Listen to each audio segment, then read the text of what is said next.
world. Now, let me spend a minute on this.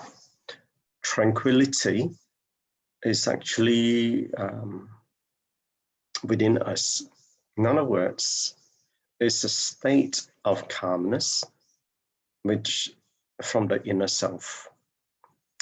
It's only then that one is tranquil. That means it is not conditioned upon an external condition. So that's why tranquility can illuminate this turbid world.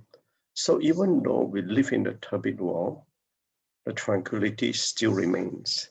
And that is the state of the unconditioned practice that we should grow towards. And it's a state of calmness. So that illumination is coming from within. So therefore, tranquility got to be coming from within, and irrespective of what the condition is in outside. So the truth of the great vehicle of one reality lies in the middle way.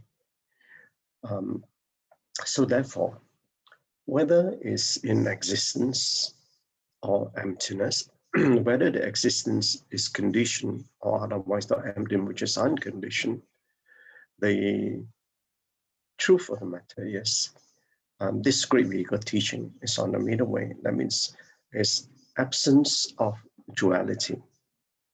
And only then that state of tranquility can arise. So the ultimate non-dual truth is contained in the Sutra of Infinite Meanings, and that is the state of that ultimate, which is the non-dual truth. And that's what the middle way is about. Some time ago, you may recall that I shared with you in the contemplation about non-duality. And this is what this state is. And this, because duality is a conditioned state, it's a conditioned phenomena. Supreme perfect enlightenment can successfully reach all capabilities. And this is what we have all the Buddha nature in all of us. So at the spiritual voucher peak assembly, all return to one vehicle, which you all understand. Master's explanation. There are many things in the world, countless people, matters, and things. This is where, this is our worldly life. So because there are many things in the world, people, matters, and objects, we live in the phenomena of things. So this appears very complicated, but there is only one truth. And the formless truth can apply to all things in the endless void of the universe. So in this line in here is that we actually live in the midst of conditioned phenomena. And obviously, being an enlightened being, we tend to get absorbed by whatever condition that we interact with. So therefore, if we're in a state of turmoil, we'll get very disturbed, we get very distracted. But when things are calm, we will be calm. So therefore, the phenomena of what's happening is controlling us, but that state of that condition is actually without us knowing, and that's why we are ignorant, is the manifestation of the mind. But if we were to develop our inner being, and the inner being, and this is about our inner development, and what I've shared with you is to generate that consciousness that can develop in you that inner joy, inner home, inner peace, and inner love. That state is not dependent on what's happening outside. And that is a state of tranquility. And that's what we are trying to go towards, because if we get absorbed by externality, conditions can be complicated. And whether tranquil or not depend on those conditions outside. So there was this conversation between Buddha and Ananda, which brothers and sisters have mentioned already, so I won't really run through that. But the point is, there were conscious and condition that arose, and Devadatta was asking for alms along the same bike lane, and this Buddha decided to turn away from that, so that the condition that you see sometimes, I guess, when we are in practice, there's sometimes we do meet people that we know that either the person meet us or we meet the other person where we were uncomfortable. So sometimes when we do that, if you see, not everyone are in the same level of practice as you are. So I'm talking about myself. So when I know that, and what I do is that I would not create that condition for that person to feel discomfort. So I do walk away, but I will always greet and I walk away. But the thing is, what is more important is the state of the inner being that one person is in. Okay. So therefore, and also the other part about this story is, this is for us to be able to enlighten a lifetime.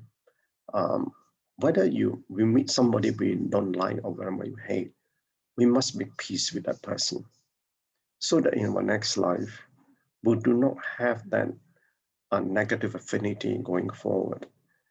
And in this story here, is that Devadatta never let go of that affliction he had on the Buddha.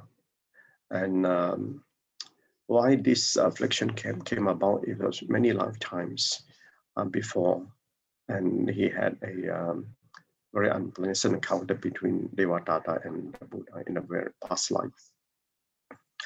So we walk the middle way. If something bad happens to us and we think praying will eliminate this misfortune, we are attached to existence. And here Master is trying to explain between the two extreme ends about existence. So whenever we think something bad, we pray, and therefore things will go away. And that's what we cling on to, that existence that we have. And what about emptiness? If I do bad things, I have nothing to fear. I'm just do good deeds, and nothing will come out of it. And this is on the side of emptiness. I say, all these things are emptiness. Therefore, even do bad things that I've done, it's actually emptiness. So therefore, in these two extreme ends, we actually live in views. So that's the reason why the Buddhas say we must walk the middle way. So within, we cannot realize the wondrous existence and emptiness. If we either go in the extreme end of emptiness or on the other side of existence. But if we separate all causes and conditions,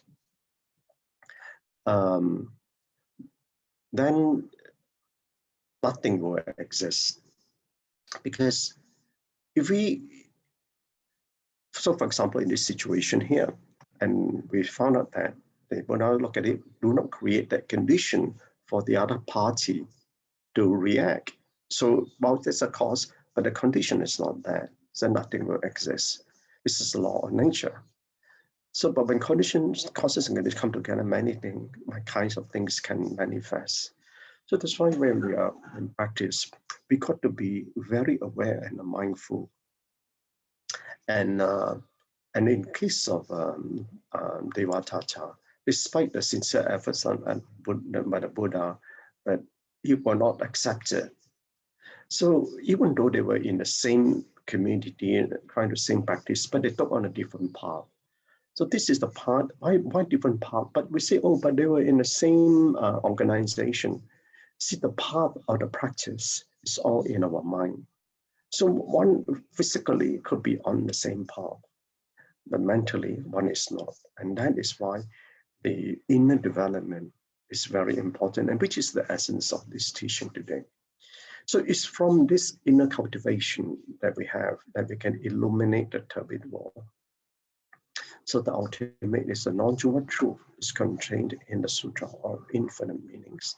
And why the sutra infinite meaning? Because you see that truth, that one truth can manifest into infinite meanings, and this is what it is. So the supreme perfect enlightenment can successfully reach all capabilities. So, and that is innate in every one of us. The supreme universal and perfect enlightenment is the Buddha's awakened state, and that is the aspiration that we must seek to be. So, and I think it was yesterday's teaching, and this is the ultimate of the supreme aspiration that we should undertake. So, when we take on the four bodhisattva vow, right? So we had the 4 vows to reach a state of bodhisattvahood. It's at the state of bodhisattvahood that one enter the door of Buddhahood. So at the spiritual Voucher Peak Assembly, all return to one vehicle, and that's what the teaching was about, despite that obviously the view actually, for example, the first Dharma view of the Four Noble Truths, it was turned 3 times, right? So one small vehicle, middle vehicle, and then a great vehicle. But ultimately, all return to one vehicle because the door to Buddhahood is through the door of bodhisattvahood.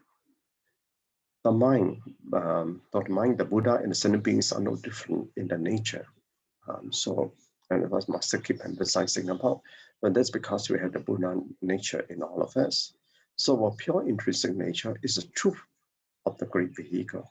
So when we use principles to return to this world, we are journeying on the path of true suchness.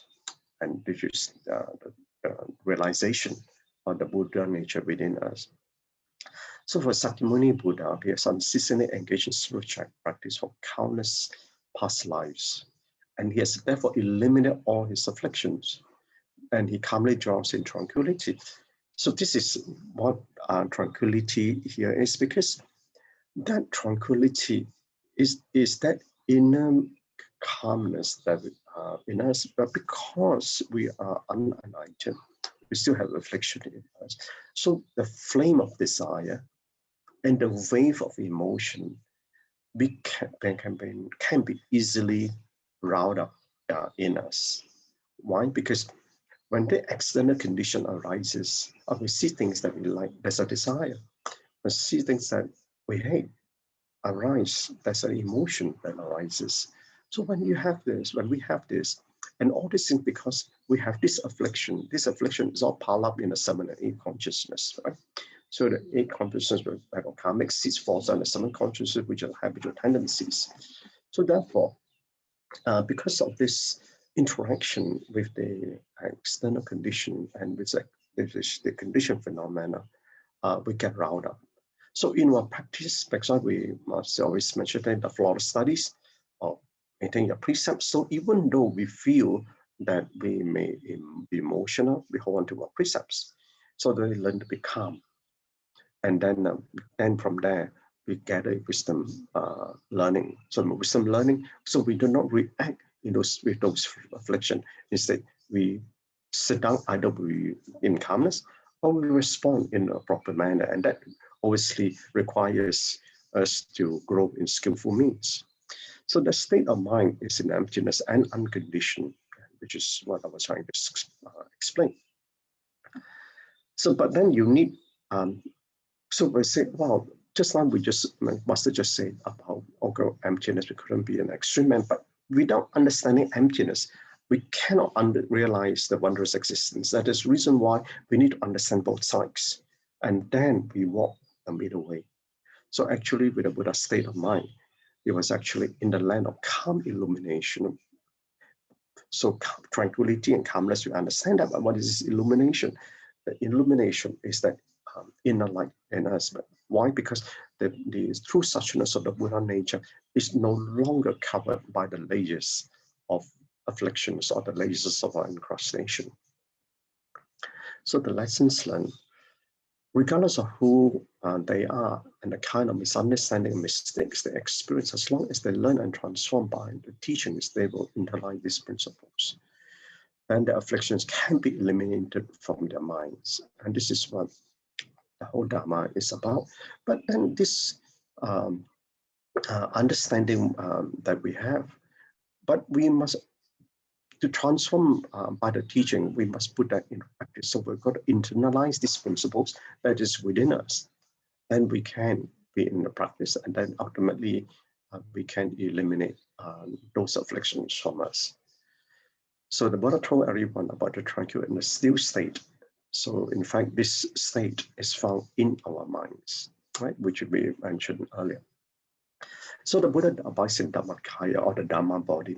So refers to his heart, which is nothing but Dhamma.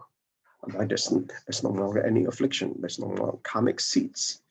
So the Dhammakaya is then silent and ever radiant.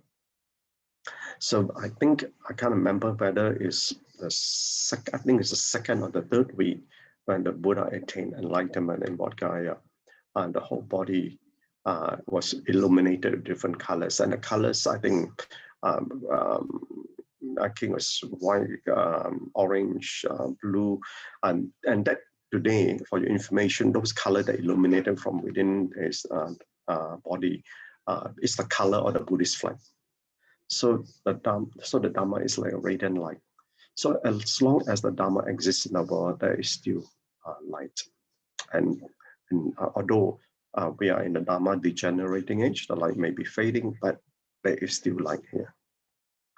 So in contemplation, be mindful that you're a householder and the spiritual journey can be treacherous. Why is it treacherous? Because we still live in worldly life. So, so there's all this, the phenomena or duality will come to us in every moment. So for it is laced with worldly matters that only the illumination of the Dhamma eyes can see with wisdom. So therefore, this illumination of the Dhamma eyes is for us, therefore, be able to understand the Dhamma, take into our heart, so that we are in practice. So that is the internal development that we need to cultivate. So the inner development is the one to enable to open our Dhamma eyes, and we can see with wisdom as to what that condition phenomena is. So your inner faculties, right, which I'll come to that later, will develop with elevated consciousness, will continue to advance. So what are these inner faculties? The inner faculties are our inner seeing, our inner hearing. So you see, we listen with our external ears, right? We see with our eyes. But one who is illuminated within can inner see and inner hear. And that is what we need to develop.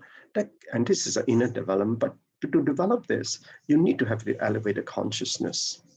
And then only then you can continue to advance. Otherwise, you'll be stuck in the external condition and will be dancing according to the beat of the external conditions. So we consciously aware of your inner developments, and this is what I just mentioned, so that we know.